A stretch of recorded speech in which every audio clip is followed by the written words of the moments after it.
Oplan Bandilyo ng Mangaldan Police mas pinaigting sa mga matataong lugar ngayong nalalapit ang holiday season. Narito ang report.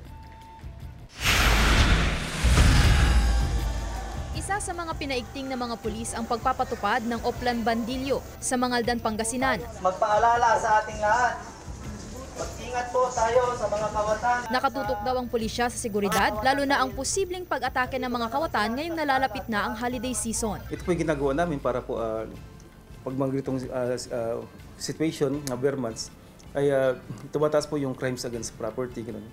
Kaya po ang mga kapulisan dito sa Mangaldan ay didispatch po namin para po ipanawagan sa mga lugar na maraming place of convergence. Nakaalerto ang pulisya sa places of convergence o mga matataong lugar gaya ng palengke. Ang negosyanteng si Raul nasubukan na raw na masalisihan ng magnanakaw. Pinasok daw ang pwesto niya sa palengke at tinangay ang perang nakatago sa lalagyan. Doble ingat na lang po, ma'am, para mag-ingat na lang po sila. Tapos ingatan din yung mga importanteng gamit nila, ma'am, para hindi po mawala.